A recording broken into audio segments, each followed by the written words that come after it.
So let's talk about my DEXA scan report. According to this and to the general population, my entire report is at a healthy athletic baseline, which is on the edge between general fitness and performance athlete, which is crazy. I'm carrying about 8 to 10 more pounds of fat than I'll want to for a sub 4-hour marathon, as well as getting on the stage next summer. So what's exciting is that I have enough fuel stores for long runs and lifting performance, and I'm gonna slowly go into a calorie deficit, about 350 calories a day, so I can get to 22 to 23% by mid-December without crash dieting, making sure that I'm not losing any muscle and hopefully adding muscle a little bit. So my lean mass is a total of 98.9 pounds, 98.9 pounds, which is in the excellent range. Can't believe I'm saying this. Anyways, so using that information, my glute and leg lean mass, which is my engine for running and stage, is at 37.7 pounds. So the focus is progressive overload in my glutes and in my posterior chain, which is just my back through my hamstrings. Protein 1.6, 2.2 grams daily for each kilogram, which is like about a gram per weight, like a little bit more than 1 gram per pound, and creatine. So in order to make sure that I'm progressive overloading, I'm tracking my weights on my app. So in order to make sure that I'm progressive overloading, I'm tracking my workouts on my app every week, going heavier and staying in the same rep range. That going heavier is going to tell the muscle, hey, I'm using this. This is hard. I need to grow. I need to stay there, whatever that is. So tracking that makes sure that every week I'm going a little bit heavier than last time or doing a little bit more than last time. So the full composition, my legs, 24.9% fat. It's a good base. There's strong muscle with minimal fat. And the goal is to focus on rounding out my glutes and the hamstring tie-in for the show. My arms are 26.2. It's balanced. It's symmetrical. We're gonna need to start working on the caps for the delt parts of the shoulders. Trunk is 26.1% fat. My core is lean and solid, but I hold most of my fat there. Yeah, so I hold 43 pounds of fat there.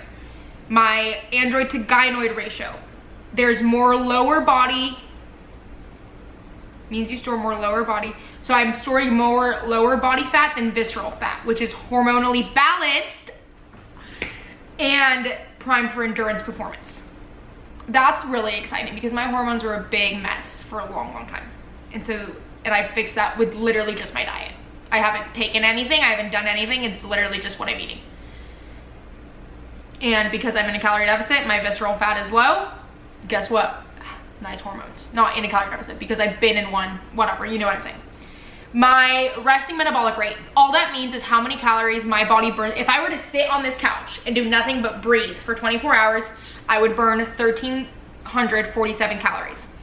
That's my base. So that's literally just resting, not doing anything. With my activity that I'm at, this is not everybody at all. With my specific activity level, which is my lifting, my 20,000 steps, and my runs, my true maintenance is about 2,400 calories a day. So my calorie deficit is around 2,100, which is pretty high. Most of people that are starting from a baseline of not much activity and lower steps, lower cardio, lower lifting, lower just overall movement, their deficits are just different. And so that's why it's important to work with a coach who is going to look at your information as in your current movement, because your current movement impacts what your calorie deficit is.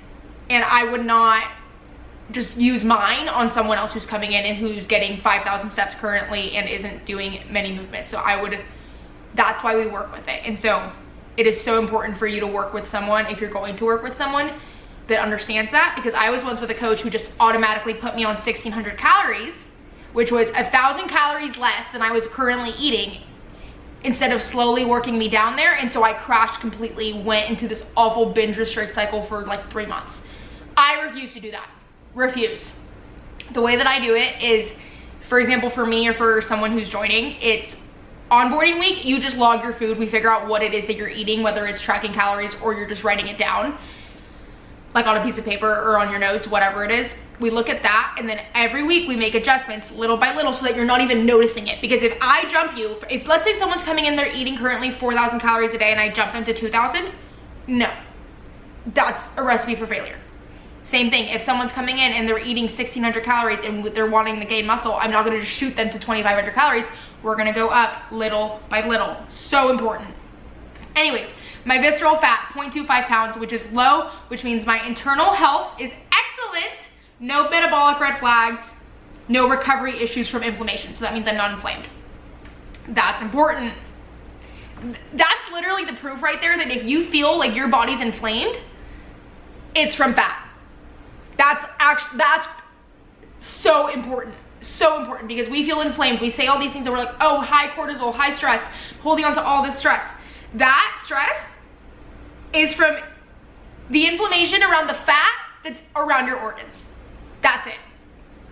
That's really exciting for me to have, actually, because that is so important and such a misconception with women's bodies specifically. My bone mineral density is 2.1, which is it's helpful for strong skeletal support, which means we get brittle bones as we age. So you want that number higher. I'm in the top 3% for my age group. Y'all, this is crazy. Heavy compound lifts are really helpful in this, as well as because of my high mineral density, I can tolerate high impact running, which is why lifting is so important when it comes to running. This is literally like backing up everything I say. This is so amazing. So the overall summary, we're trying to get to 18% body fat by February and then 12 to 10% by June. The 18 to 20% is going to help me make sure that I can run that pace faster so that it's not putting more pressure on my joints and that it makes that pace doable. So being able to do this for not only aesthetics, but performance and strength is really exciting. Like, I'm not just trying to lose body fat for the aesthetics of it. I am, that's definitely part of it. But knowing that I'm now also doing it for performance and for strength is really exciting. My lean mass is 98.9, so we're trying to add 1 to 2 pounds by February. My normal resting calorie burn is 1,400 calories. Maintenance is about 24. My cut right now is about 2,100 calories. Do not use that. That is not a generalization for people to use, because if you do that and then it's not working, you're gonna tell me, oh, that's what she did. No. It's based on you. Find a coach who will base it on you. My bone density, maintain heavy lifting, we're doing great. Literally, it says I don't need to avoid impact, which is so helpful with running because I worry about that a lot. I have an ideal hormonal and metabolic ratio because of my visceral fat. Oh my gosh, this is crazy. I'll lose fat efficiently, keeping 3 runs a week. So my plan, let's talk about my plan for the next few months. So I'm gonna keep my runs 3 times a week, my tempo run, my long run, and my speed runs. No, wait, tempo is a speed run, long run, and then my easy runs. 3 times a week. I'll still be able to lose fat because that will also add me into the calorie deficit. That's why my calorie deficit is so high. My lifts, I'm going to increase strength 2 to 3% loads weekly. So whatever I did for my load this week, so like let's say today I did 90 pounds by 10 reps for 3 sets, I'm gonna add 2 to 3% for next week. Recovery, aiming for 7.5 at least hours of sleep at night.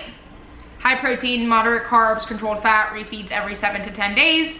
Timeline, my expected fat percentage is gonna drop to 22 by December, 19 by the marathon taper, and 12% by show week.